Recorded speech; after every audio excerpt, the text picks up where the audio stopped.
Good videos should include exhaustion, which can usually last several days, pseudo-asphyxiation, emotional desperation, occasional muscle strains, and pleading and begging, accompanied by truly desperate ticklish laughter.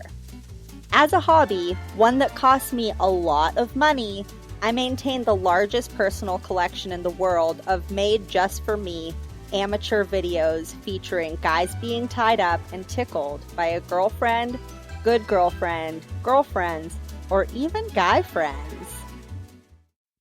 That is so fucked up. It's fucked up. So fucked up. It is just so damn fucked up. That's fucked up. Well, I'm ready to get tickled, so let's go ahead and jump into the show. Hey everybody, welcome back to That's So Fucked Up, a podcast about cults, murder, and other generally fucked up stuff. We are your hosts. I'm Ashley Richards. And I'm Cam Dexter. Welcome back to the second episode of Season 4, you guys. Thank you so much for sticking around if you've been with us since the beginning, and thank you so much if you guys are now just joining us, and we hope you really enjoy what we have for you today because it's fucking bananas. So if you have been enjoying us or you did enjoy this today, once it's over, if you guys could just give us a little rate and subscribe, possibly a review, we would super duper appreciate it. We'll send you some free stickers and put you in a drawing to win a free mug. And if you guys go ahead and play bingo with us, Cam, pull up your bingo right meow. Oh, I've got it up. Up. I'm ready. Okay. We have to remember to play. We were really, really bad at the end of season 3, so we're going to be on top of the bingo this season, you guys. And you should be too, because if you play with us, you could potentially win a brand new car. No, I'm just kidding. Not a car. Not a car. But a free month of Patreon, which is worth 3,000 pennies. Does that equal $3? No, Quick 300. math. Go. 300. 300. Oh. There's 100 cents in a dollar, right? Fuck, I hate when I, make myself look super stupid, It's okay. right there, but It's good. it is who I am. I'm not stupid, but No, we're just who we are. It's fine. exactly, and I'm not going to censor myself. For you or anybody else, Cam. Yes, I hear you. Fuck math. Really, fuck math, though. And you guys, if you join Patreon, you're going to get interviews with experts, ad-free episodes, early release episodes. That's on Tuesdays instead of Fridays. What? And bi-monthly book club. And are we doing monthly or bi-monthly, Cam? Have we decided? We haven't really decided. It's still kind of up in the air. Yeah. You guys will see. But definitely introducing Dexter's Conjectures. Yeah. And Cam's gonna just talk to us about whatever the fuck she wants to talk to us about. And she likes to talk about pretty weird stuff. We call each other late at night when we're in our pajamas and giggle about ancient Egypt. About the deep darkies. Yeah. What? I don't know. Yeah. Your turn, Cam. It's your turn to talk. It is mine. All right, guys. So you can find links to our merch, Patreon, sources, Discord, and bingo on our website, tsfuthepodcast.com. And don't forget to go to our website.com. That's right. Don't forget to go to our website, pull up Fucked Up Bingo, because today is definitely pretty fucked up, and so we might be getting some bingos. And please, as always, remember, we are not journalists. Don't claim to be, professional things. So, ice skaters. Yeah. Mathematicians. You guys know the drill. We're not. All the things. Yep. We're just here to chat. Yeah. So come chat with us. With our PJs and rollers in. Wherever you might be listening right now. We're glad you're here. Okay, guys. So without further ado, we're going to jump into it. Today's topic is competitive endurance tickling. I can't even say that with her. It's just how did this come to be? I can't. We're here. So my main source was the documentary Tickled by David Farrier. It premiered on YouTube in 2016, but it is now available on Tubi for free, which I don't know if y'all know about Tubi, but it's pretty cool. They have like a lot of old random shit on there for free. Yeah. Technically, it premiered at Sundance, but we'll talk about that later. Right? Okay, Cam comes in with her film knowledge. I mean... Well, actually, it came out at a film festival first to fantastic reviews from critics. It did. It was critically acclaimed at Sundance. Before it was picked up by HBO. It was really good. It was really good. I would know. I've watched it like 3 times in the past couple days. Just to and we should mention Dylan, the co-director. Good job, guys. Yes. Yeah. Dylan Reeves. Yes, Dylan Reeves. Yeah. Reeves, yeah. Mm-hmm. Yeah, we actually got to talk to him this month for our Patreon exclusive. And yeah, that was a really fun interview. Mm-hmm. So, I'm going to kind of pull a little bit of a Cam today and take you back to the mid-90s. Here we go. I'm just really going to paint a picture, okay? Yeah. So, it's the mid-90s, and we've got this girl named Terry DeSoto. NSYNC was topping the charts. Were they? No, that's a lie. No. Maybe Nirvana. I thought we were painting the picture. Oh, yeah. Nirvana was definitely topping the charts. Definitely, yes. What's that smell? I was shopping at Devious. Is it Teen Spirit? Yeah, exactly. Dude, R.I.P. I fucking love that guy. Was it Courtney? Don't do heroin, guys. No, but was it Courtney? No, don't do heroin either. Seriously. We should cover that sometime. Yeah, Who of all the killed things, like Kurt Cobain. Of all my experimental days, it was just like, you just don't do heroin, you know? No. Like, I was just like, yeah, I'm just going to skip that one. Let me tell you, I've checked a lot of them off my list. Check some boxes. Heroin's not one of them, though, because I had the same thing. I was like... Up top, proud to... Yeah. Yeah, up top. High five. No way. I was like, yeah. I really, really like feeling good. And then when I find something that makes me feel good, I'm like, yeah, I'm going to do that all the time forever. So I knew that heroin was like not a sustainable all the time forever thing. Right. And I was like, Ashley, knowing you're going to end up on Beverly Boulevard. What's it called? The Sunset Strip.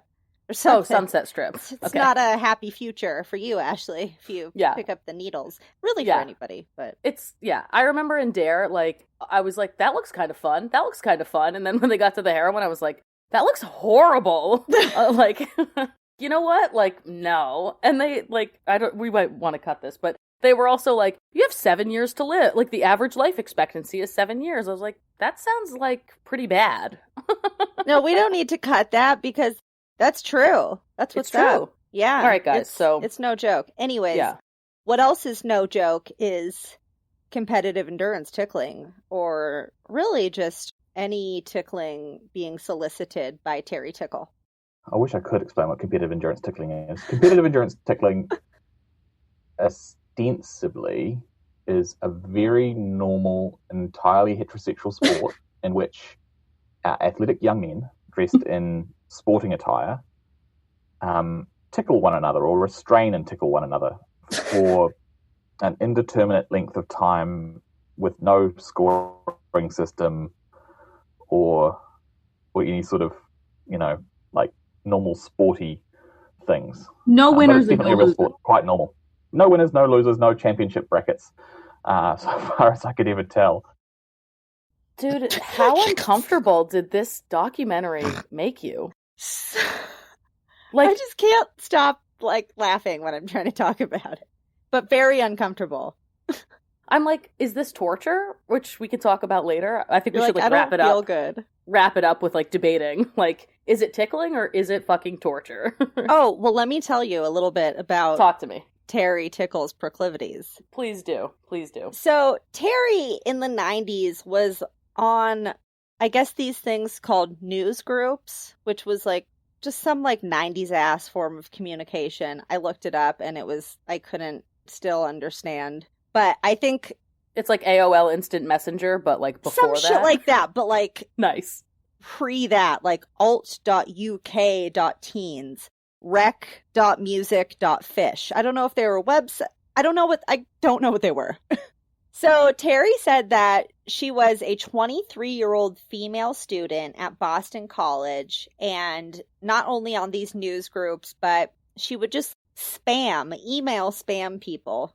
Trying to like find love back in the day was crazy. You would put like ads in the paper. I mean, not that she was trying to find love, but just trying to get people back in the day was crazy. Remember ASL? Oh my God. Yeah. Age, sex, location? Yeah. You like ASL. Yvette, do you remember that? No, Yvette doesn't. I can tell by her face. We're too old for her. Oh my God. I'm literally more than a decade older than you, Yvette. Oh. So Yvette and all the other kitties out there. What are they called? Are they millennials? Or no, we're millennials. We're Gen millennials. X. Oh, Gen X. Are you Gen X, Yvette? Are you a millennial? Oh, Gen Z. Gen Z. Okay. Yeah. Okay. So Gen Z doesn't know about ASL, maybe. So it's age, sex, location. And then it would be like 16 male New York. And it was definitely like 49 female. Like just the opposite. Whatever. Right. Just the opposite of whatever they said was probably. But, right. Hey. Yeah. Crazy times. So she would post saying that she was looking for, so this is what she was looking for. Guys that interest me are young, basically my age, 18 to 23, hot, on the thin side, not too big and buff, with absolutely no body fat whatsoever, and ticklish in capital letters. No sex or nudity are wanted in my videos. I just want to see guys tied up and mercilessly, relentlessly tickled. Good videos should include exhaustion, which can usually last several days, pseudo-asphyxiation, emotional desperation, occasional muscle strains and pleading and begging, accompanied by truly desperate ticklish laughter. As a hobby, one that costs me a lot of money, I maintain the largest personal collection in the world of made just for me amateur videos featuring guys being tied up and tickled by a girlfriend, good girlfriend, girlfriends, or even guy friends. Oh my. Should we unpack this now or later? No, because let me tell you this. Okay. The sad thing is she preyed on often younger men of a lower socioeconomic status, and she would offer hundreds, sometimes thousands of dollars in cash, that's a lot now. So 25 years ago, that's a ton. Well, and wasn't the base rate $1,500 for the competitions, or is that prior to this? I think that's later. Okay, so got it. I think like in the 90s, this is kind of the setup. Okay, cool. With this Terry Tickle character, which got it. Right. Who's Terry Tickle? I don't even know, right? Right. Wink, wink. We know. So, yeah.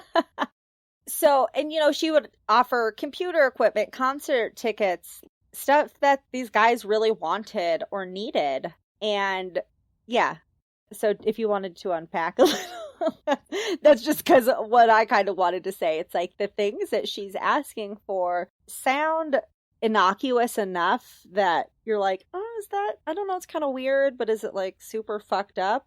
But it's also like super fucked up. But, it's just tickling, right? But it's like, but I want you to like beg for mercy. And it's obviously not just about tickling. It's a domination thing. Absolutely. And it's a fetish. This is a sexual fetish. Mm-hmm. Which, as we know, is like vehemently denied throughout the film with the people that we know are associated with this. So it's a really weird, there's almost like desperation not to be affiliated with something sexual. And like that desperation proves that this is like a completely sexual, like the end game here is sex. Yeah. Right? Yeah. An orgasm, right? And an orgasm. He wants to jizz in his pants. Or she, I don't know. Somebody wants to jizz in their pants. So yeah, let's just keep going because there's so much we can say about this. There's so much to cover here. So it's also just like keep trucking.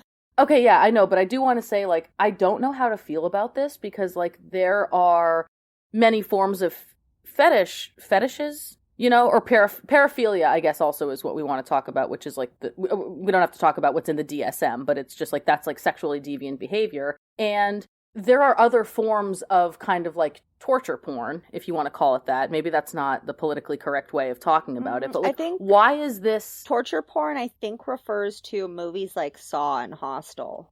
Oh, really? Hold on. Is that what that means? Double check. Yeah, let me know. Double check.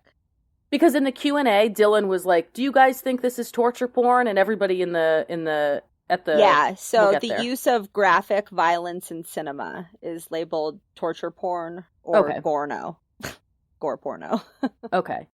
But the thing is like the military has tested this tactic. Like, you can die from being tickled. Like, you can literally be tickled to death. Oh, so like when we talk about the body's like reaction to tickled and we watch someone laugh, the laughter is involuntary. And actually the people are extremely uncomfortable. Mm-hmm. And depending on how sensitive you are to tickling, this can actually kill you.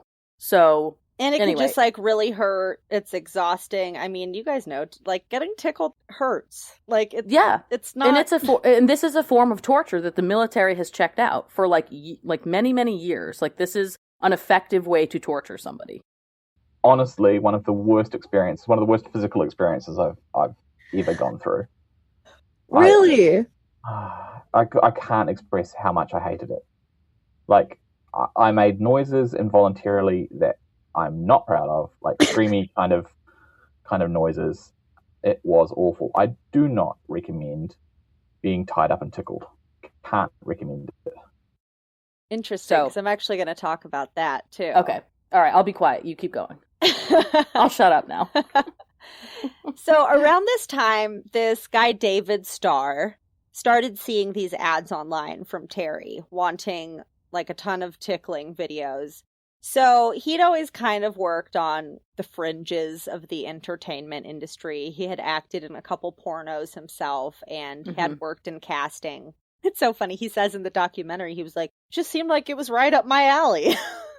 I really liked this guy. He seems like very sweet. A very sweet man. Oh my goodness. Felt really... With his little hats on. Like, he always had, like, a little hat on. I don't know. Like a cat, like, reminds me of, in my mind, it's like a captain hat, but I don't think it was. Yeah. Was an it? unofficial captain. No, it was, like, not, but it was like a, I don't know, there's an anchor on it or something. Yeah. So he basically became in charge of, like, filming the auditions and some of the, what was called tickle torture, because it was explicitly, maybe not in the ones that I just read. I don't think tickle torture was explicitly in the ad that I just read, but at some point it starts becoming specified that they want to see tickle torture. Yeah. Just take away tickled and it's not super cute. It's like, oh, tickle torture. Right. No. It's AKA not. Torture porn. Yeah. But maybe not. But no. It's not, but it is it? You guys let us know if you know what What do we need to know? Because torture porn, we understand that, right? It's like Hostel, Saw. But are you talking about porn where, like, people get tortured? I mean... Okay, that's the other thing, is, like, it's supposed to be like, this is not pornography. It's like, yes, it is. Just because everybody has their clothes on. Well, right, porn. and they keep saying that. And then, I mean, and we can get into the other guy who... I forget his name, you'll probably know it, but they go down to Florida and they check out, like, he's like, yeah, come on down. Like, this is my full-time job. I started, like, a foot fetish website. When I added the tickling, I quit my day job because it was wildly successful. And he talks about, like, 75% of the videos I do are, you know, clothed. And then 25% of them are men in various states of undress as the tickling is happening. So if you, is pornography not porn because somebody has their clothes on? Interesting. Like, what is porn, you guys? Like, let us know what defines it. What makes it porn? Yeah, because is this the episode where we're just like trying to define what a porn is? What is sex? Here we go. Pornography, noun. Printed or visual material containing the explicit description or display of sexual organs or activity. Okay. So we're not seeing sexual organs in Jane O'Brien's. Wait, hold on. Intended to stimulate erotic rather than aesthetic or emotional feelings. Mm-hmm. Yeah. So, well, the thing is, like, also, the guys are tied up. Like, if that's not sexual, what is? And they all have perfect bodies. They're all, like, young, fit. Oh, they're all, like, super hot and young and fit. Yeah. So Okay, it's just like Terry's just watching it for shits and gigs, right? Like she's not getting off. Okay. Obviously, it's totally innocent. They're clothed. Yeah, hello. Wink, wink, So- nod, nod. Here we go. What David didn't know, and what he, wouldn't have continued working with Terry for because David was like a tender, sweet little dumpling, is that Terry was using the internet as a weapon to retaliate against any of these guys who complained about her online activities or had been working with her but wanted to stop making the tickling videos. So in 1996, a 17-year-old high school senior, so a fucking minor, Yeah. started making videos for Terry. And when he wanted to stop, Terry flipped her shit and threatened to send all the videos to his high school assistant principal, which I thought was a weird choice of person. But I think he also threatened to send it to his family and friends and everything. And one of the messages said, "I will be returning all of your videos to you tomorrow, courtesy of your assistant principal at such and such high school. I want nothing more to do with you ever again. You are unreachable, a total shit, a self-centered, egomaniacal little fag, Oof. a girly boy without a set of balls. Life is gonna fucking crucify you." This is like a 17-year-old kid. And also, that, like, I love how this woman is asking for these videos and then calling this kid a fag. It's very homophobic type. It's such homophobic rhetoric. It's unbelievable. But like coming from somebody who's requesting, gay porn, essentially. Right. Well, and this repressed stuff comes out so much at the end, and we'll talk about like the interaction with the filmmakers and who's kind of behind all this. But yeah, it kind of just made me sad. I was like, this is just somebody so repressed. Oh, it's just yeah, like insane. Yeah, definitely. This person definitely has like a lot of fucking issues. And when we get back from this little commercial break, I'm going to tell you guys more about that. And there's so many twists and turns in this story, you guys. It's just shit is bananas. BANANAS.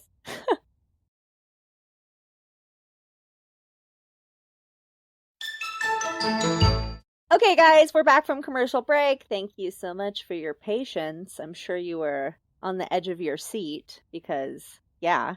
Okay, so in 1997 or 1998, Terry email bombs this kid's university, sends like thousands of messages to the university's principal, to the fucking White House, to the president, and then shut down the computer system of 3 different schools, which, like, you have to be a fucking, like, super duper rich or a technical genius to pull that off, because that's some, like, high level whoa.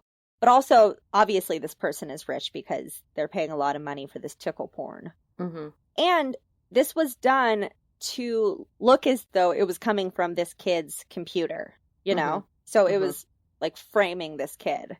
Mm-hmm. So somehow he posted on a message board asking for help, and somebody, I guess, sent him a zip file that contained Terry's hard drive. I'm very confused on the details about this, but basically this kid got a hold of Terry's hard drive, which contained a bunch of files, including the identity of Terry, which up until now had been unknown. Nobody knew exactly who she was or where she was. And after a 3-year investigation by the FBI, the identity of Terry Tickle was finally discovered. Now, that was in March of 2001. Around 8 or 9 months later, in December 2001, Terry starts writing to David Starr, her tickle dealer. Right. She starts communicating with him by letter instead of email. And she says that this is because she was sick in the hospital with mono for 6 months. But she was still, like, directing David what to do from the hospital somehow. Like, pay this person, do this.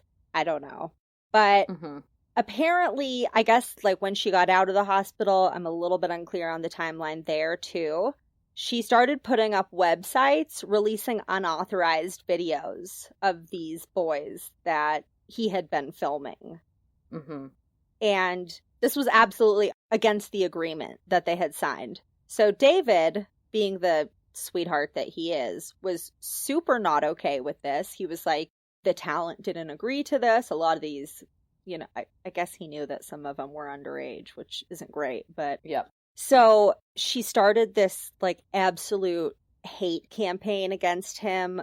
Everyone that he knew was getting these voicemails that were like a pre-recorded message from a robot, but basically saying like, David Starr is a hairy, horny, and hook-nosed homosexual pornographer. Also, he was Jewish, so, you know. Hook-nosed? Mm-hmm. Wow. So, just also, like, a racist. This person's not good, or prejudiced, you know. Prejudiced? Yep. Yeah, prejudiced. And this message said that their exact relationship to David Starr was known, and all of their personal information was also known and subject to publication on the internet because David Starr does not value their privacy. Ay, ay, ay. So that's kind of nothing, because basically every week for, you know, months after, he would get these like cards in the mail. I don't know where Terry had the time to be like ruining so many people's lives. Like, it sounds like a full-time job. It's nuts. Completely. So he would get cards like every week. One card, and he would send cards to his mom too.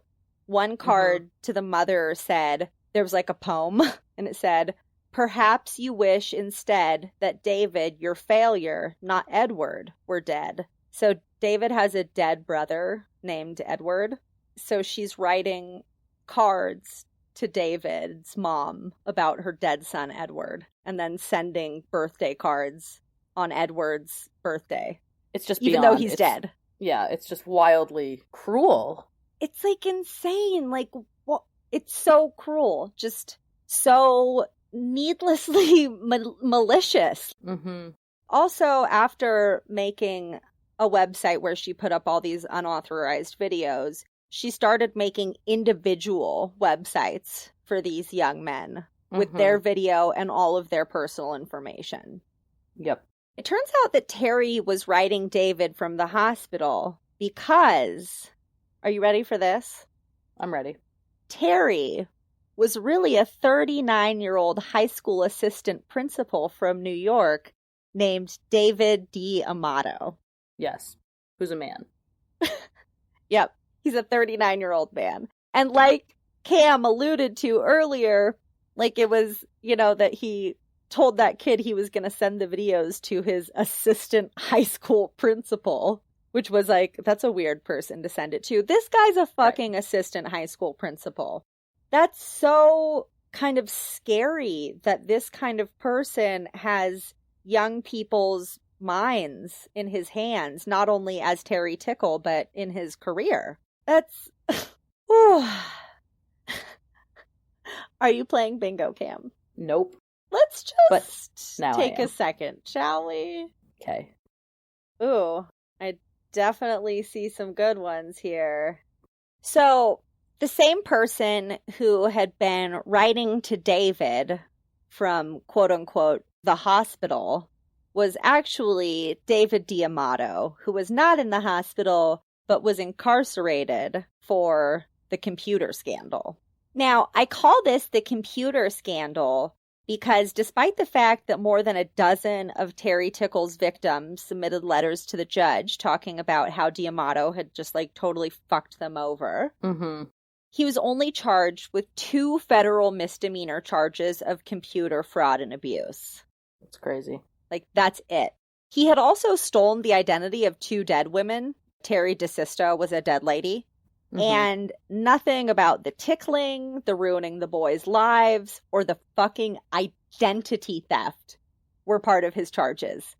Just the 2 counts of computer fraud. But that's because it turns out that David's dad was one of the founders of one of Wall Street's most prestigious law firms, D'Amato and Lynch Law Firm. So that's also how D'Amato was funding all of this tickling shenanigans, because he was a trust fund baby, just had like a shit ton of money. And it's just another like really beautiful story about our justice system and how if you are white and have money, you can do whatever the fuck you want. And if you don't have money, you know, regardless of your race, you just really can't as much do whatever the fuck you want. Nope. I'd be in a lot of trouble if I did this stuff. I'd be just like already without even the more stuff we're going to go into. Like I would be in trouble. Yeah. So fuck this guy. It pays to know people. So what he got for those 2 counts was 6 months in a halfway house and a fine of either $5,000 or $100,000. I know that's a really big jump, but I saw different figures. So it was one of those. And the agreement was he could live in this halfway house if he was attending school. What kind of school, you ask, Cam? I think I know. Tell me. Is he going to take after Daddy's footsteps? Papa? Yep. Yeah, so the judge thought this guy who had just stolen the identity of a couple dead women, he was like, yeah, you should go into law. That sounds, I like that. You seem like a person that I want to be out there upholding justice. Magnificent. Beautiful. Yeah, it was funny beautiful. too because Ferrier later said that he hopes that when people watch the documentary, they like leave with a feeling of like, oh, something's really not fucking right here. It's so true. Because as we get to the end of the story, you'll see how just like not right it continues to be. So when Fordham University, Papa's alma mater, Papa, found out about his convictions, he was kicked out and then he had to serve the rest of his time in prison, which was probably no time at all. Okay. This guy. Yeah. So, and this is a real kicker. His internet access was not legally restricted after any of this. They were like, go ahead to law school and keep fucking around on the internet. Wow. Yeah, that's insane. So as of June 27th, 2001, I think during the time that D'Amato was locked up, because it seems like he was locked up between March and December or something. I'm not totally sure. But definitely while he was supposed to be in trouble, there was an internet radio channel still broadcasting audio files of young men being tickled and tortured and talking about the tickle torture. Yep. I'm not surprised. Yeah, it's just like, what do you even say at this point, you know? Yeah. So the station's playlist had tickle torture sessions, and it would be just like tracks of like insane, maniacal laughter and interviews about the tickle torture. And then if you are interested in applying, you should go to ticklishguys.com. Yes. And ticklishguys.com was one of the 300 tickle-related domains owned by D'Amato. Unbelievable. He loves tickling, man. 123tickle.com, you know. Like, ticklish guys forever. You can, Do you any think words. he, like, had a fucking nanny when he was a kid or something that tickled him a lot? Or, like, what happened to this guy with tickling, you know? Yeah, I really don't know. I was listening to a podcast, which one was it? I can't remember, but a profiler, a woman whose name I can't remember right now, but she was talking about paraphilia, and like, especially with men, it's more common, I know, like, while they're developing emotionally and sexually, if something happens during their development, like, it's easier for men to kind of get like stuck on something, or if you have an experience where suddenly you're feeling sexually aroused, but like it might be an inappropriate time, like if that, like you're pattern, 6 or something and your mom's like, high heel kind of like gives you a boner and you're like, what's a boner and why did that high heel do it? And then like you're locked and loaded in that weird shit for life. Yeah. Sorry, I don't want to say weird shit, man. If you, like, none of it's weird, like, but right. That's great. I mean, yeah. Sorry, it's not weird. It's really really not weird. Thing. Do your thing. thing. Shoes are your thing. But it's just like, yeah, and then you're like, all right, well, that's my thing now. Like, forever. Right. And it doesn't happen. It's not just like you wake up one day and you're like, yo, I fucking love tickling. You know what I mean? Or like shoes are what does it for me. But it happens gradually. So like you have an experience, you feel sexually aroused, especially as a man, that's more common. And then it kind of escalates from there. So anyway. Bingo. What? Bingo was his name-o. Okay. How? Okay. Manipulation, obvious. Conspiracy, right? Yes. Yep. Obvious. Sudden catastrophic event. I'm going to say when that dude shut down all of the computers and, like, bombed the White House is a catastrophe. And the FBI came to his college, yeah? Yeah, like, that's pretty catastrophic. All right, I'll give And you it. institutionalized, because he was in jail for a hot minute. Yep. Not even a hot minute, like a cold minute, really. Yeah. You got it. So, nailed it!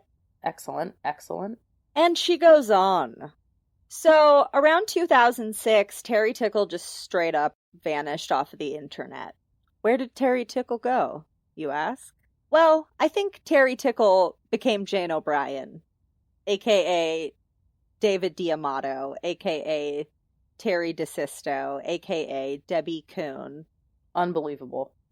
Yeah, I mean, honestly, this guy he had to be kind of a fucking genius to pull this off. Because, like, the level of deception here is... There's something to be said for dedication. What can you say? Yeah. It's like how Ed Kemper said that being a serial killer was a vocation, because it was more than a hobby. Yeah, right. So, he was, like, offended by the idea that it would be this a hobby. guy's like, excuse me, tickling's not a fucking hobby. Please, don't be ridiculous. Job. It's my vocation. Okay, yeah. Also, I don't need a job because I get $30,000 a month or whatever. I've, like, never even had anything close to $30,000 anywhere near my person or bank account.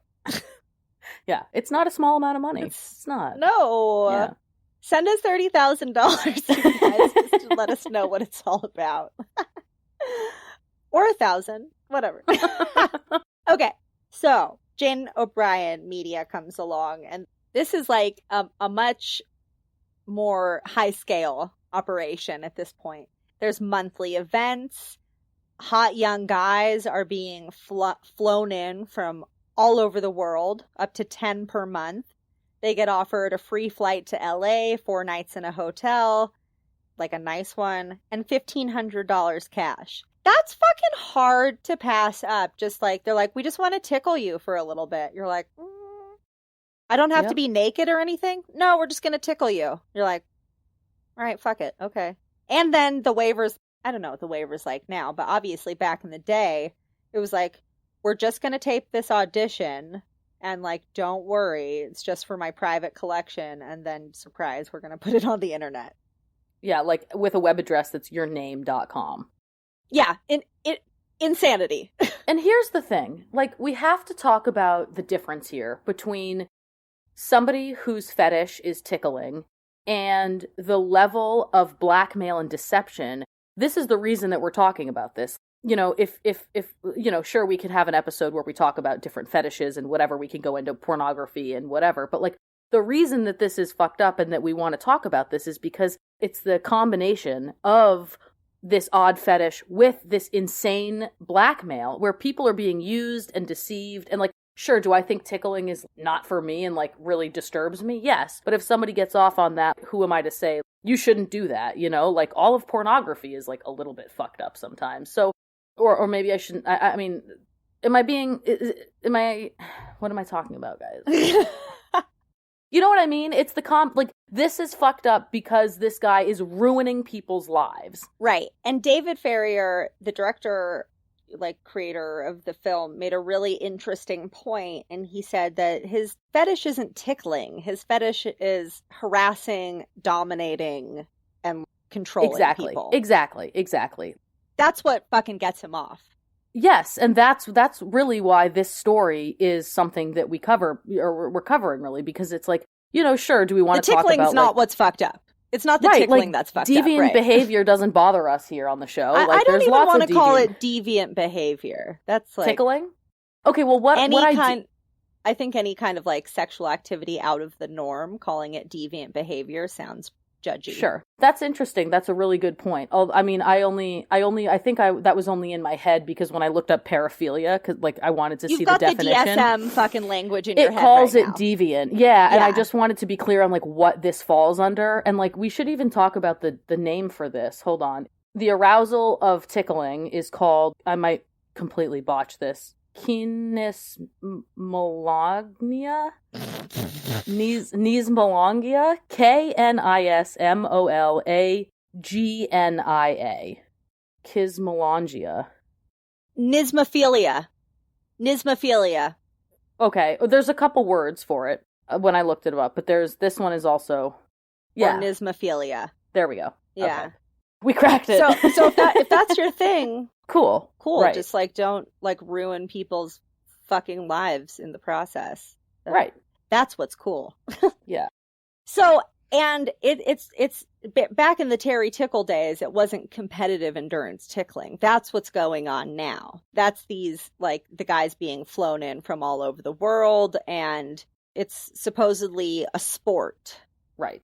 But also just to clear it up, like competition invokes like an idea that there's like a winner or a loser. There's not. Like, oh, no. It's just people being relentlessly tickled for hours and, or, you know, I don't know actually how long is each session. Dude, I don't even know, but like, okay. Just hot young dudes getting tickled for hours. Right. There's no winners, no losers. It's just free for all. Also, like multiple people tickling you at a time. Like, let's set the stage for the visuals of this. Oh, yeah. You are strapped down. Your feet are strapped. Your feet are strapped Everything's down strapped in to one side of the bed. Your hands are wrapped up around your head, strapped together. And then like 1, 2, 3, 4, like one person on each one of your feet. Somebody straddles your abdomen and is tickling your like chest. Somebody your might armpits. be your armpits. Somebody else might come in and like start tickling your stomach. This shit is serious. It's like a clothed tickle orgy. Exactly. And they also have devices, like things that they use. So like a feather would be the obvious one, but there's also like little brushes with different thistles on them, or like some hard, some soft.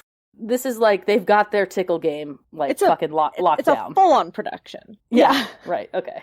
So this one guy, TJ, in the documentary describes meeting this guy, Kevin Clark, in downtown LA. And Kevin Clark is like one of Jane O'Brien's... A producer. I'm doing air quotes. Producer for Jane O'Brien. Yeah, media. So let's it's Debbie, Kuhn, Jane O'Brien. It's all David. It's all David D'Amato. All that, but Kevin is a different guy, a real guy. Right. Yes. So, but Kevin is one of David's henchmen. Exactly. He's not a producer. He's a henchman. They kind of look oddly alike. Did you get that? Yeah. I was like, wow, really kind of overweight, really pretty much like obese. And what's super funny is white men. This is like super not supposed to be gay porn, right? Like that's the last thing it is. Except for Kevin Clark used to be a gay porn director. So, yes. I mean. Yeah. And I don't know what his sexuality is, but. It's just like all of the fucking, this shit's gay! You're gay for being into this shit, because it's not gay. No, actually, it is gay. It's like, make up your mind, guys. Like, are you gay? Who's gay here? Right. You know? Right. So, he says that he goes and meets Kevin Clark in downtown LA, and Clark said that it was a torture project, and they were they were testing out these tactics because they wanted to see if they'd be usable in the military. So right. That's what they said, although I don't think that was their purpose. Right. Of course not. Although it is something. But apparently it is something done. So obviously, like, that's not why they're doing it. So he went and he, like, didn't realize that it was going to be all guys or that he was going to get tied down. But he said that it was just a bunch of dudes, and there were MMA fighters, bodybuilders, actors that he had seen in commercials. He said just normal dudes, you know? So in 2013, his videos started coming out on YouTube, but just the interview. So he was like, that's not cool, but it's just the interview. So, right, and so to make it clear, though, for the listeners, like, they would interview you before you got tickled, and they'd be like, hey, right. Tell us, so you're, like, sitting somewhere in front of the camera, and somebody's asking you, like, are you ticklish? And this is all kind of like, this is the foreplay, if you will. Yeah. Right? So, like, there's this, you know, young, kind of ripped guy being like, yes, I'm ticklish, and then they ask, you know, like, how ticklish are you? And, like, this is kind of, like, leading up to then seeing this guy get, like, maniacally tickled, or however you want to describe it. I mean, and then that's super similar to those porns where like they pretend like it's an audition, but it's like not, and the girl comes in, they're like, okay, Cindy, tell us why you're here. And she sits down, she's like, well, I'm just trying to pay my way through college. They're like, cool, you gotta fuck us first. And she's like, okay. And they act like it's an audition, but it's not. Like, and everybody just fast forwards those parts anyways. That's a porny ass setup, that whole interview thing. Of course. No, that's what I'm saying. It's the foreplay shit. Yeah. It's like, totally. Stop it, you guys. You think you're being tricky, but see right through you. Yeah. So TJ emails Jane and asks her to take it down, and Jane doesn't respond. So he emails YouTube and says that they're illegally using his name. So YouTube takes the video down. So this Debbie chick, she comes out of nowhere. Jane's gone. All of a sudden, it's fucking Debbie Kuhn, who he's dealing with. And she emails, and of course, her name's Debbie, right? Is there a Sharon involved as well? Or yeah. Was Sharon the name? Or Karen. I don't know. They're all terrible. Karen. I'm sorry, Sharon, Karen. So Debbie starts emailing him like really aggressively, and the videos start appearing everywhere, all over YouTube, Vimeo, and not just the interviews now, like the tickling scenes. And then in, David fashion, D'Amato fashion, the other David was too sweet. He made a website with this poor kid's name, address, and phone number. He contacted the high school that TJ worked at, saying he was a gay drug addict and a child molester, saying that they should fire him because they don't want, quote unquote, an outed gay guy having a male tickling fetish where he likes to be tied up and tickle and be tickled by other gay athletes working for them. Who cares? They're like, this shit's gay! And it's like, no. Well, also, if you are, who gives a fuck? Like, honestly, like, it's so crazy to me. This is the most ass backwards fucking bullshit. It's like, I don't know. Am I gonna like say something wrong here? But like, who gives a fuck if you're gay and want to be tied up and tickled? Like, isn't that the point of the whole website? No, definitely who gives a fuck. Like, yeah, what the fuck, guys? It's just like, they just keep on like attacking people for how gay they are for participating in this, when they like vehemently are like, this is the least gay shit ever. Okay. Well, that's why both Kevin and D'Amato like kind of remind, like, I think they grew up in a world where being gay, a homosexual, is like not acceptable. Like, there's no queer LGBTQ community to really identify with. People were not out. And, I'm glad I grew up when I did. Yeah, no, absolutely. Like, it's just, I honestly, at the end of that, we'll get to the tickling, the Tickle King, which is the sequel. But, like, I just felt bad for D'Amato. Like, he just comes across so pathetic. Yeah, and just so disturbed and so repressed and so unable to be whoever it was that he kind of wanted to be in this life. So, anyway, there's my spiel. I'll shut up. Moving on. Okay, guys, so when we get back from this next commercial break, I'm going to tell you about not only the competitive endurance tickling shoots in LA, but the tickle cells all over the world. We'll be right back.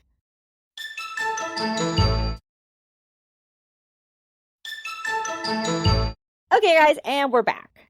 So there's these things called tickle cells. They're in Michigan, Florida, New York, Ohio, England, Australia, Italy. Fucking a worldwide operation.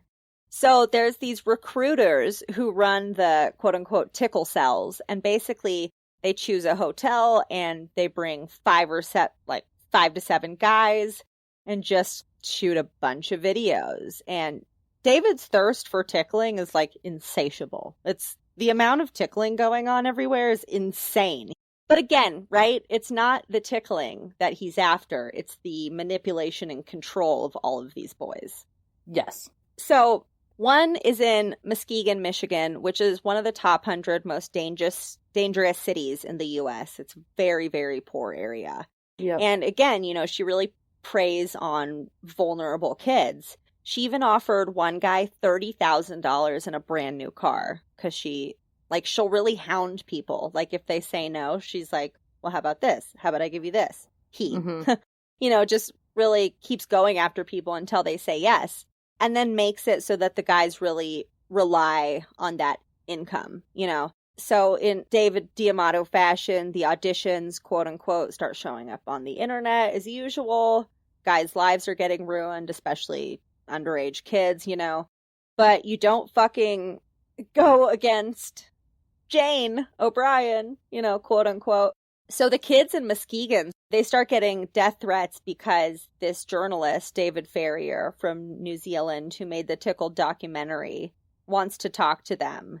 Mm-hmm. And they're just like, don't fucking talk to anybody, you know. These people, you know, not only David, but the people associated with him, I don't really think they're going to kill anybody, but, like, they make some pretty fucking gnarly threats at people. Mm-hmm.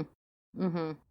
So, in 2014, David Ferrier came across Jane O'Brien Media, and he just wanted to do, like, a 2-minute clip about it because he saw the competitive endurance tickling and, like, thought it was hilarious.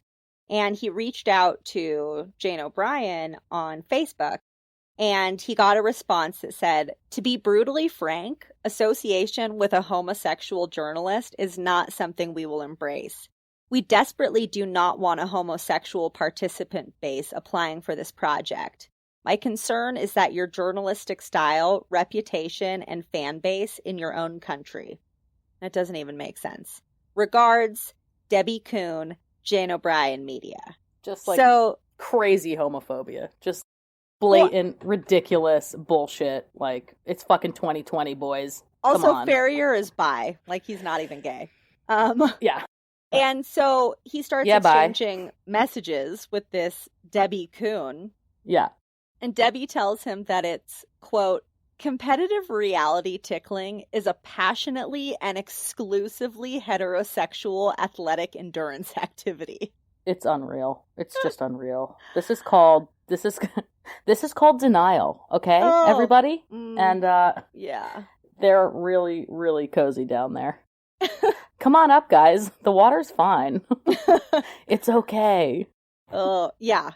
So him and his co-director, Dylan Reeves, start blogging about this. Because at first, you know, like, they were like, they didn't even want to bring a lot of attention to it. They were just like, oh, this is kind of crazy. So basically, like, the whole D'Amato crew, I guess at this point, like, really brought this upon themselves. Yeah. Because they come out fucking guns blazing. It's like daily personal and legal threats and attacks from, quote unquote, Jane and Debbie. The responses just got worse and worse. So there's a lot of homophobia, which was unusual given the content. And then, you know, once we started pushing a little bit further, then there were legal threats coming from, you know, a variety of names, and they were really extreme sort of legal threats. You know, we will destroy you. You'll have, you know, your family will have nothing to support them, that kind of thing. Like, you don't know what we're capable of. And I think that was sort of simultaneously scary, but also it was waving a red flag to us.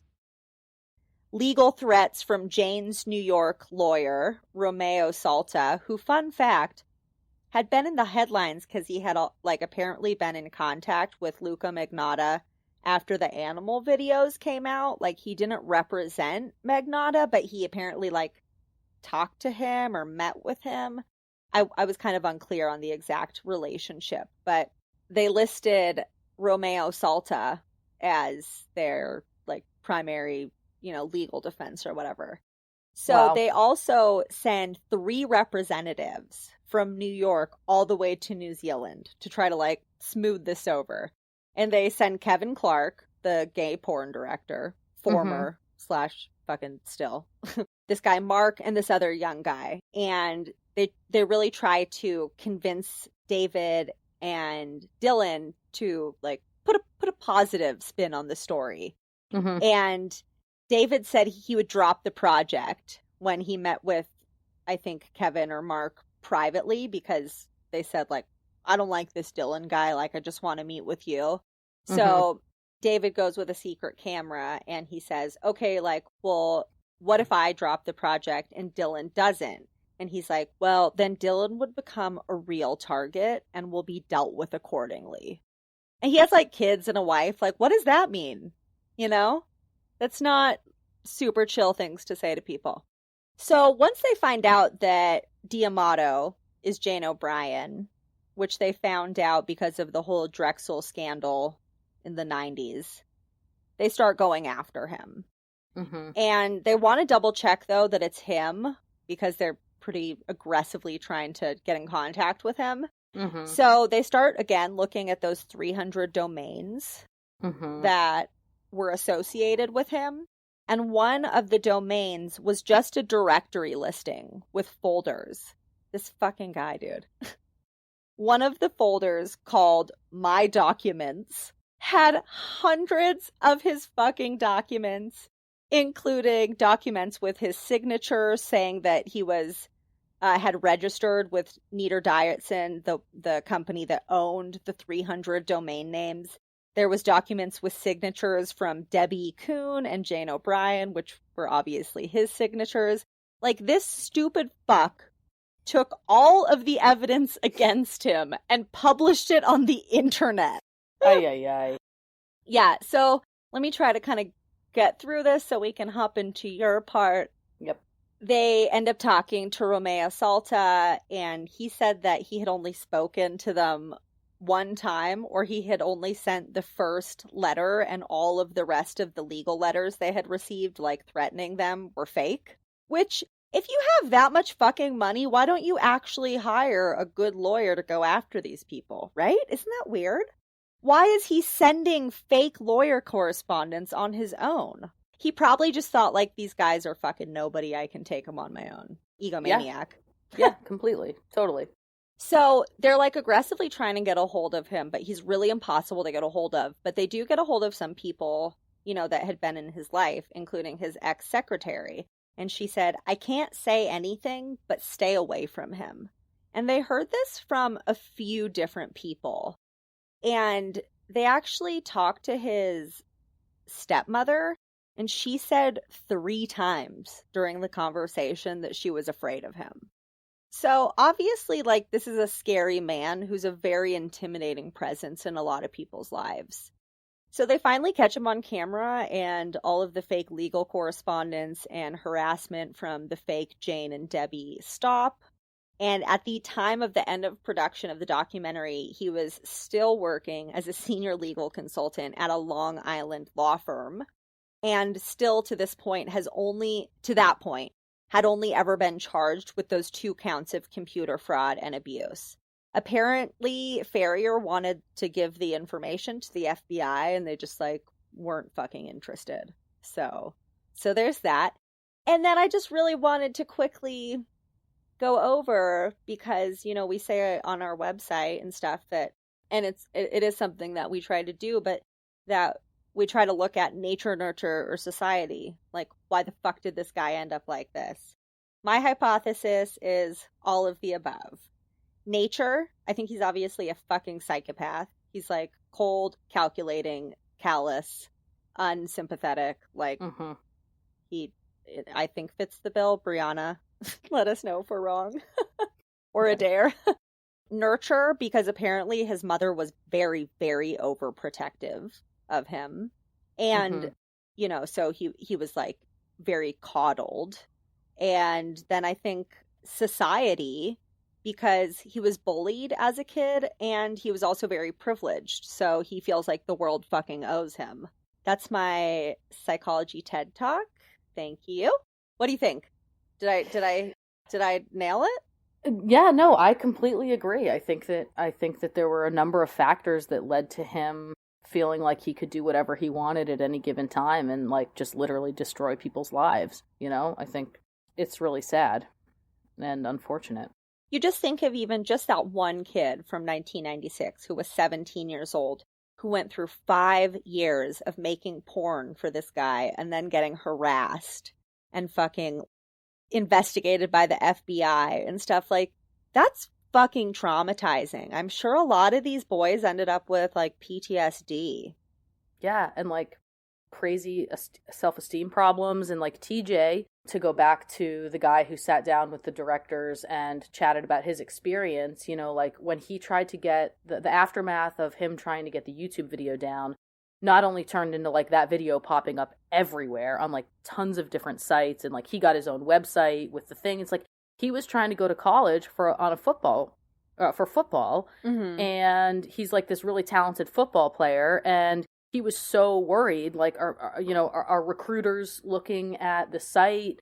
Or, like, if you Google his name, it would come up, like, because the other thing that D'Amato was doing is, like, labeling these, like, articles and videos, like, TJ, whatever his last name is, like, sexually deviant, loves tickling, you know? So, like, these headlines would pop up for these videos. Right. And that looks fucking crazy, you know? So Right. he was saying that it's affected his whole life. Like he whole said life. he's lost jobs. He hasn't gotten chosen for teams and stuff because they don't want the media attention. Yeah. Yeah. Yeah. This is really, really upsetting stuff. So yeah, I think I'm gonna jump in, and we're gonna kind of talk about the aftermath of like after this doc came out, and like some of the crazy shit that went down post release of the film, because it keeps going, guys. And if you saw the documentary, you know, my main source is this short film that they put out called The Tickle King, and you can find it on YouTube. It's free. You can check it out, but this will be a bunch of spoilers, so you've been So just you've been listen to warned. this instead. Yeah, you could just listen to this.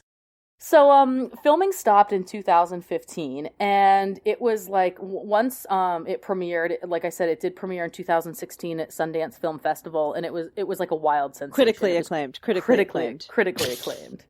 I don't know who did the acclaiming, but it was critical. The critics. Yeah, the critics, the fucking critics did critical acclaiming. And this is where, like, it just keeps going, you guys. The story just keeps on giving. So at the film premiere in Sundance, some key characters started popping up. And basically, two people in the audience come up to, I don't know if it was security or David, the director, one of the directors. They're like, yo, this, like, really angry-looking guy was sitting behind us, like, taking notes, like, writing, like, furiously. And it turns out it was Kevin Clark. And so right from the get-go, D'Amato and his team, like, knew this movie was coming out and were just hell-bent on figuring out the content and then trying to do everything they could to decredit it and, like, stop the distribution. And they made a feeling site. like I would be so embarrassed if I was them to, like, show up at a showing of this movie. It's unbelievable. Like, This the is nerve of them to then go to the premieres. No, I think that this just shows the level of denial that these people were in. This denial was so severe. They were so sure that this documentary had conflated the two ideas between tickling and, like, gay, anything that had to do with being homosexual. They were so hell-bent on trying to make this division, and they're athletes. They're athletes. They're right. Competitive They're athletes. paid models. This is bullshit. And it's like, yeah, okay, but also this whole other thing. It's a fetish. It's a sexual fetish. Also this. So anyway, yeah, and it keeps going. So after the film screened at Sundance, it went on to this True or False film festival down in Missouri. And people pop up there as well. Somebody apparently was trying to film the movie with a camera in their coffee cup. And they got, like, somebody was like, yo, are they, like, trying to film? So those people got ejected. It turns out they were, like, private investigators, I think. Hired, obviously, by D'Amato.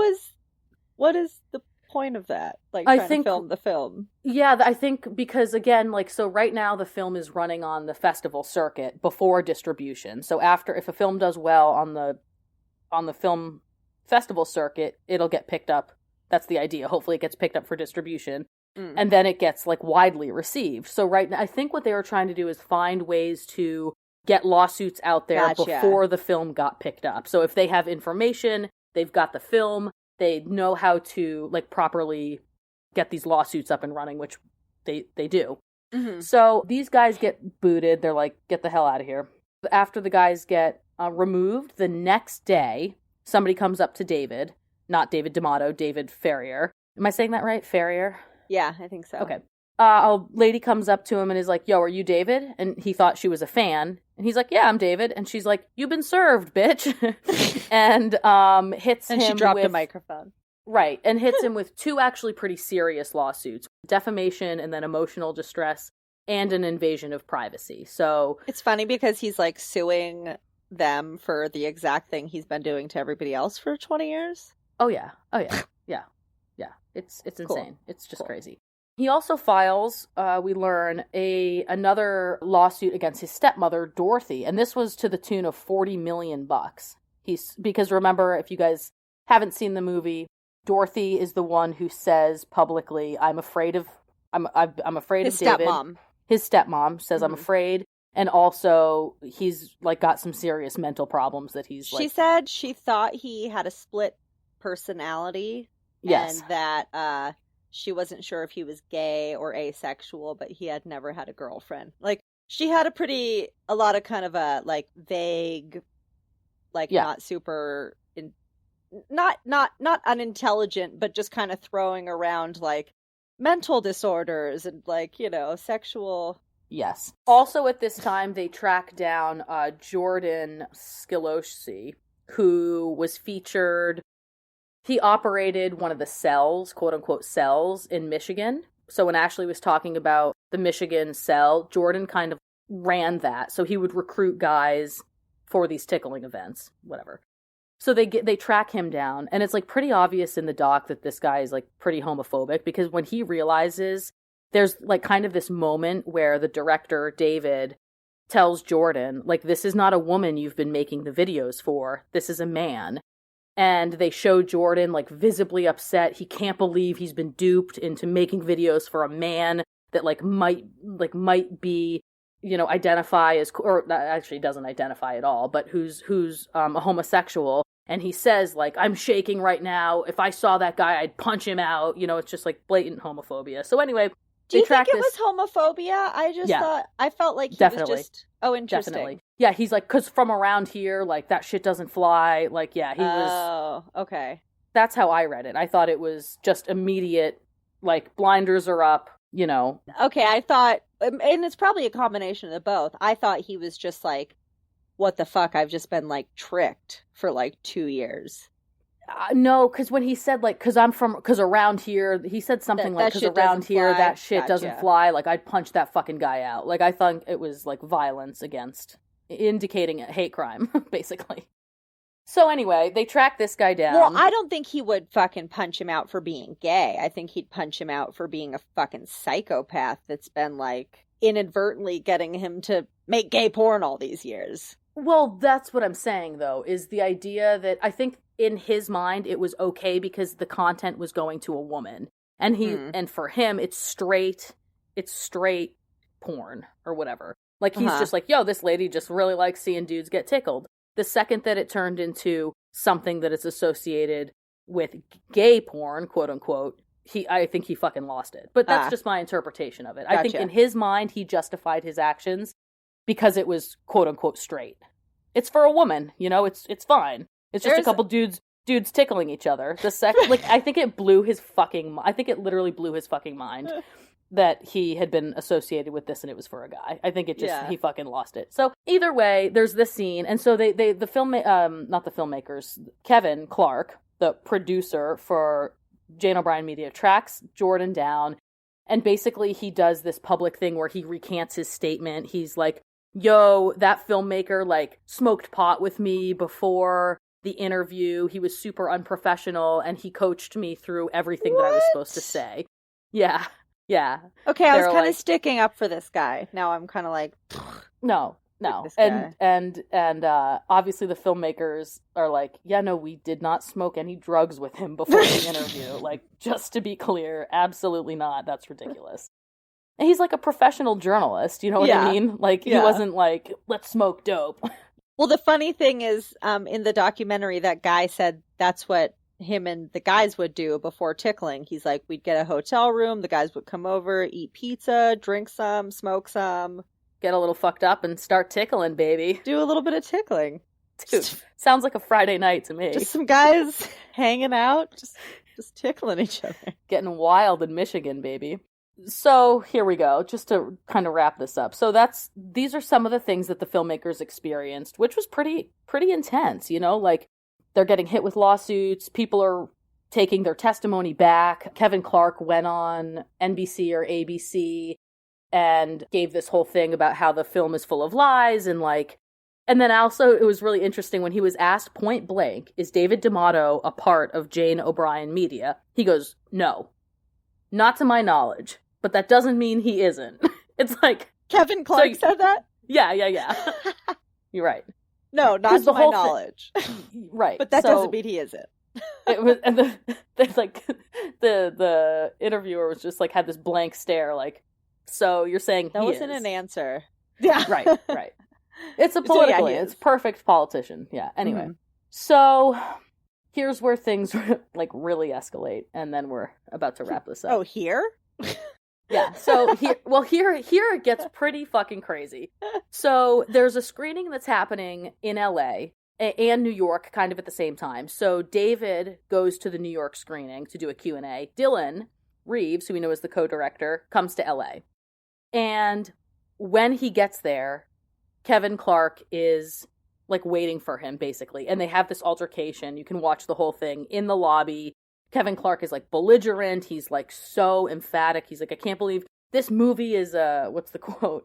Kevin is just like, this film is full of lies. It's a piece of trash. Like, you know, and they're like yelling at each other. And Dylan is like trying to calmly say, you know, Dylan is being very diplomatic at this point. Anyway, so they go in, and after they do the screening, and then there's going to be a Q&A with Dylan. And Dylan realizes that David D'Amato is in the audience. And David D'Amato comes up and kind of like, they have this, and they're filming it actually, because Dylan, you know, knows that this could be a part of the documentary. So there's actually footage of D'Amato coming up to him. They're like shaking hands, and they like don't unshake him, like they don't let go for like a really, really long time, which is so weird. He wouldn't let go. Okay, so that was him not letting go. Yeah, that was him not letting go. He's squeezing my hand the whole time, and I'd made a conscious decision at that moment. I'm like, this is happening, and I'm just going to ignore it. I'm just going to pretend that this part of it's not happening. I'm going to just continue to engage. Like, I went in there with the whole time. I went in there with a real strong position that I needed to seem like the reasonable one. That whatever happened, I couldn't let him make me seem like the crazy one. So just everything about what happened there, I was just like, all right, I'm just going to go with it and ignore the wild stuff and just, you know, keep trying to put across my what I believe to be a fairly reasonable point of view.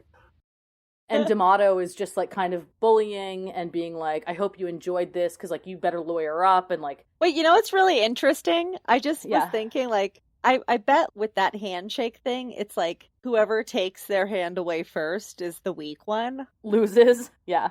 So you're like, oh, are you gonna like? I bet that's the jam with that.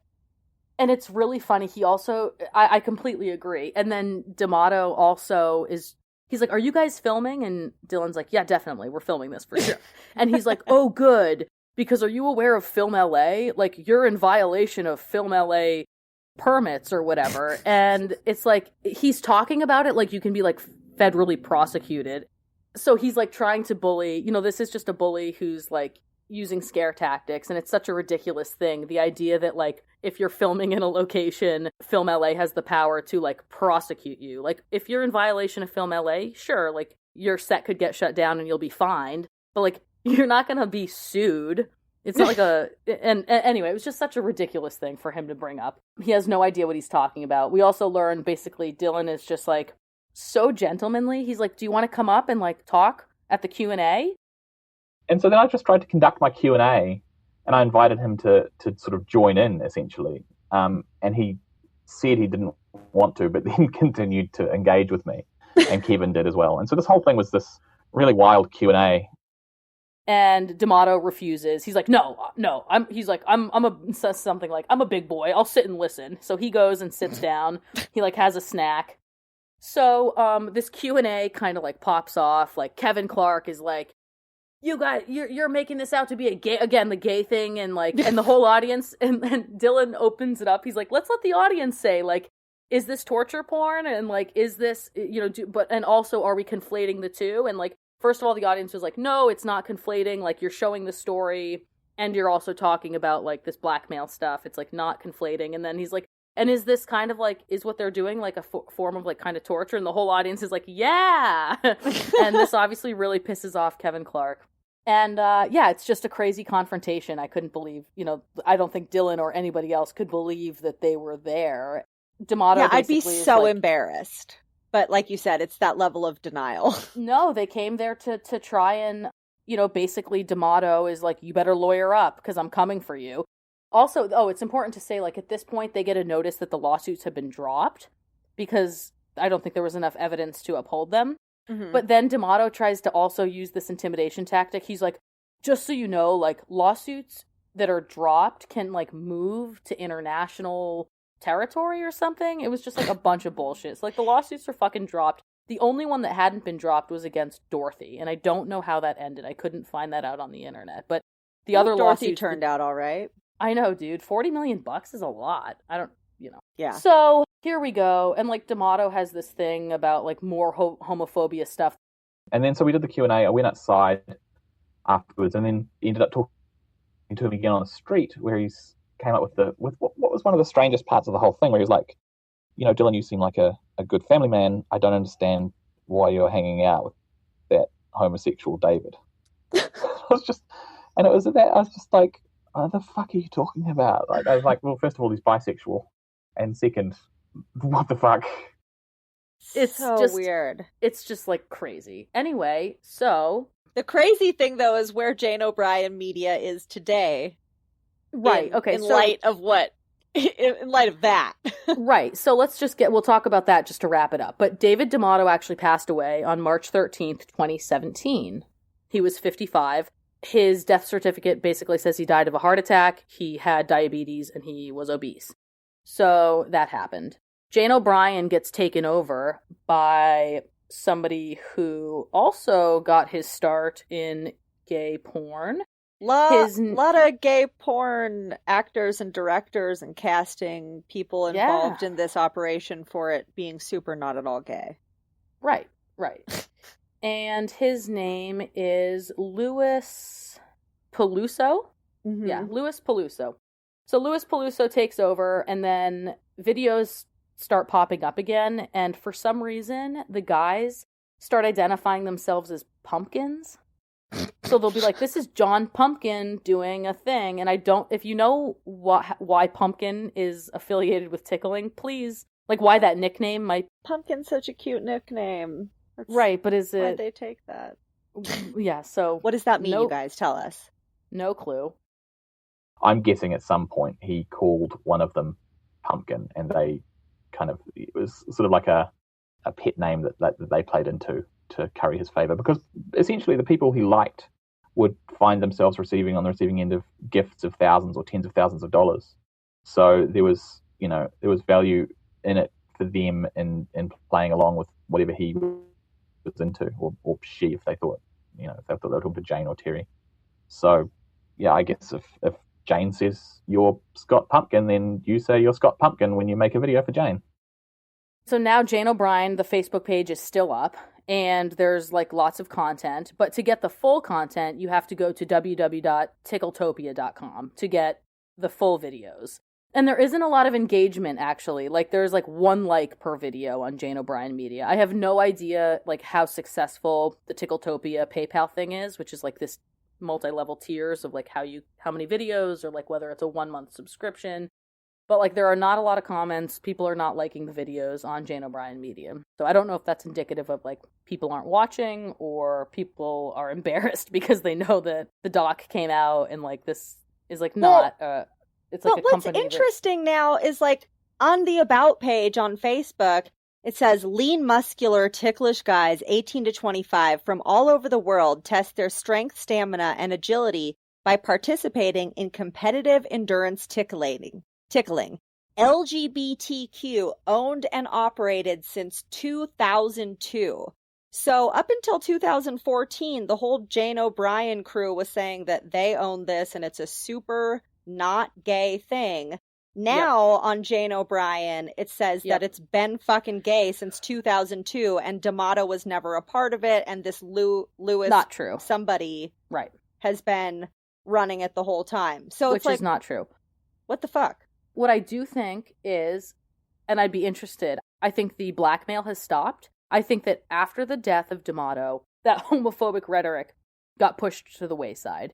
And I think that my guess would be that nobody's getting blackmailed anymore. They've embraced what it is, which is homoerotic Gay porn. It's gay videos. porn.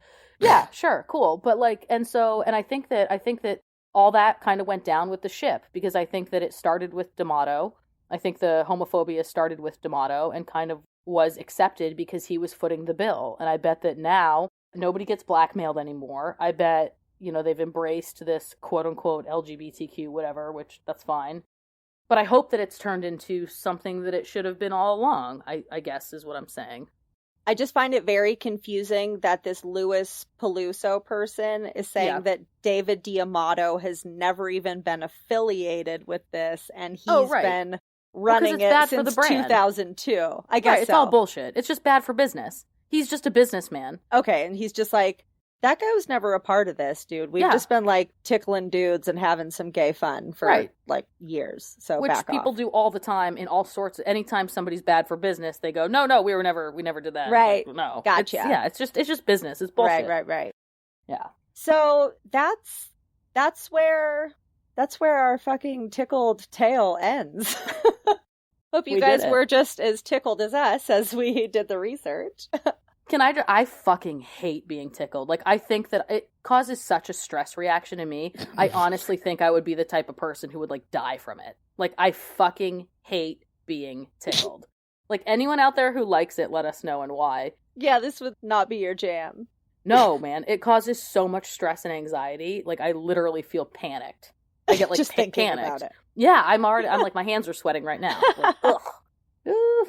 Okay. All right, you guys, we got to wrap this up. Thank you for being here with us today.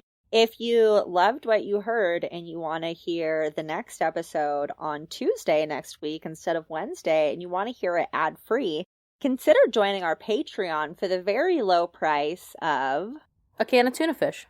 I bought a can of tuna that was $6 fucking the other day. I'm not even kidding. Obviously, the tuna was like caught by somebody rowing a goddamn boat. I wanted to make sure the tuna wasn't hurt as much as possible. $6 for a can of tuna. Anyways, I diverge. We gotta go. Yep. Or just play bingo with us, you guys. And if you play bingo with us, we will potentially give you a free month of Patreon. So, woohoo! Yeah, and as always, don't forget to subscribe, rate, and review. Reddit and Facebook recs are awesome too. Like, if you don't have the money right now, we get it. 2020 has been a motherfucker, but an awesome way to support the show is to let your friends know, share us on the interwebs, and that really helps, guys. So send us your reviews, winning bingo cards, and listener-sewed stories to TSFU, thepodcast@gmail.com. Yeah, guys, and keep those listener-sodes coming. Thank you for sending yours in, Sarah. And don't forget, you guys, you can find links to all of our social media and all that good stuff at ticklemeterry.com. At tickletopia.com. At tsfuthepodcast.com. We have to go. Big time. Don't forget, you guys, don't fucking shake your head like that, Yvette. Look at Yvette giving us attitude. What? Yvette's not in the cult anymore. I'm just kidding. No. I love you. Don't forget, you guys, it's not a cult. It's just a podcast. But really, it's a tickle competition. Tickle, tickle. Bum bum bum bum bum bum. That's fucked up. So fucked up. Can't you see? It's just really fucked. That's fucked up.